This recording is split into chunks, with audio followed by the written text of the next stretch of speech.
ಸ್ನೇಹಿತರೆ, ನಮ್ಮ ಸನಾತನ ಹಿಂದೂ ಧರ್ಮದಲ್ಲಿ ತುಂಬ ಜನ ಇತ್ತೀಚೆಗೆ ನೋಡಿದಿರ ಧರ್ಮನ ಒಂದು ನಿಲ್ಲಿಸೋದು, ಒಂದು ದೇವರು ನಿಲ್ಲಿಸೋದು, ನಮ್ಮಲ್ಲಿರೋದನ್ನೆಲ್ಲ ಪುರಾಣಗಳನ್ನೆಲ್ಲ ಅದೊಂದು ಅಜೆಂಡಾ ಮಾಡಿಬಿಟ್ಟು ಇದು ಎಲ್ಲ ಕಟ್ಟುಕತೆ ಅನ್ನೋ ರೀತಿ ಭ್ರಮಿಸೋದು ಇವೆಲ್ಲ. ಆದರೆ ನಮ್ಮಲ್ಲಿ ನೋಡಿ, ಇದು ಕಠೋಪನಿಷತ್ ಅಂತ ಒಂದು ಪುಸ್ತಕ.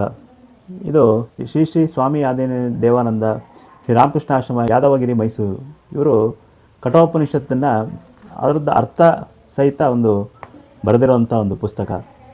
ಇಲ್ಲಿ ಈ ಪುಸ್ತಕದಲ್ಲಿ ನೋಡಿ, ನಮ್ಮ ಧರ್ಮದ ಬಗ್ಗೆ ಎಲ್ಲ ಏನೋ ಮಾಡ್ತಾರೆ, ಜಾತಿ ವಿಷ ಬೀಜ ಅಂತಾರಲ್ಲ. ಈ ಬುಕ್ಕಲ್ಲಿರೋದು ಏನು ಅಂದರೆ, ನಚಿಕೇತ ಅನ್ನೋ ಒಬ್ಬ ಹುಡುಗ, ಅವನು ಯಮನ ಹತ್ರ ಹೋಗಿ ಅವನನ್ನು ಪ್ರಸನ್ನ ಮಾಡಿ 3 ವರ ಕೇಳ್ತಾನೆ. ಅದರಲ್ಲಿ 2 ಮಾಮೂಲಿ ಇರುತ್ತೆ, 3ನೇದು ಆತ್ಮ ಅಂದರೆ ಏನು ತಿಳ್ಕೊಬೇಕು, ಅದಕ್ಕೆ ಜ್ಞಾನ ಕೊಡು, ನೀನೇ ಗುರುವಾಗಿ ನನಗೆ ಜ್ಞಾನ ಕೊಡು ಅಂತ ಒಬ್ಬ ಯಮಧರ್ಮನಲ್ಲಿ ಕೇಳ್ಕೊಳ್ಳೋದು. ಅದಕ್ಕೆ ಈ ಪುಸ್ತಕದಲ್ಲಿ ಆತ್ಮ ಅಂದರೆ ಯಾರು, ಪರಮಾತ್ಮ ಅಂದರೆ ಯಾರು, ಹೇಗಿರ್ತಾನೆ, ಏನು ಅವನ ಬಗ್ಗೆ ತಿಳ್ಕೊಬೇಕು ಅನ್ನೋದನ್ನು ಅಷ್ಟು ಭಾಳ ಚೆನ್ನಾಗಿ ಇರುವಂಥ ಒಂದು ಪುಸ್ತಕ ಇದು. ಪುಸ್ತಕ ಅನ್ನೋಕ್ಕಿಂತ ಇದರಲ್ಲಿ ತುಂಬ ಜನನೂ ಬರೆದಿದ್ದಾರೆ, ಈ ಥರ ಬೇರೆ ಬೇರೆ ಸಂಸ್ಥಾನದವರು ಮಾಡ್ಯಾರೆ. ಬಟ್ ಇದು ಒಂದು ಬುಕ್ಕಲ್ಲಿ ನಾವು ಏನು ದೇವರಂದ್ರೇನು, ಆತ್ಮ ಅಂದ್ರೇನು, ನಾವು ಏನಕ್ಕೆ ತಿಳ್ಕೊಬೇಕು ಅನ್ನೋದನ್ನು ಭಾಳಷ್ಟು ಚೆನ್ನಾಗಿ ಅರ್ಥಗರ್ಭಿತವಾಗಿ ಇರೋವಂಥ ಒಂದು ಪುಸ್ತಕ.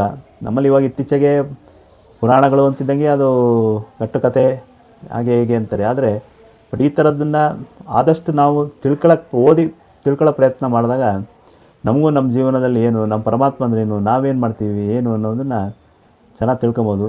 ಸುಮ್ಮನೆ ಯಾರೋ ಹೇಳ್ತಾರೆ ಅಂತ ಏನೇನೋ ತಲೆ ಕೆಡಿಸ್ಕೊಳಕ್ಕೆ ಹೋಗ್ಬೇಡಿ. ಆದಷ್ಟು ಗ್ರಂಥಗಳು ಏನು ಬರೆದಿದೆ ಓದಿ ತಿಳ್ಕೊಳ್ಳೋಣ. ಜೈ ಶ್ರೀರಾಮ್. ಇಷ್ಟ ಆದರೆ ಸಾಧ್ಯವಷ್ಟು ಶೇರ್ ಮಾಡಿ, ಬೇರೆಯವ್ರಿಗೂ ತಲುಪಿಸಿ.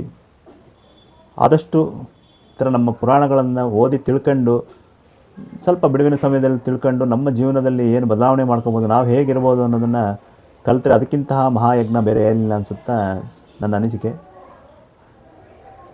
ಧನ್ಯವಾದಗಳು.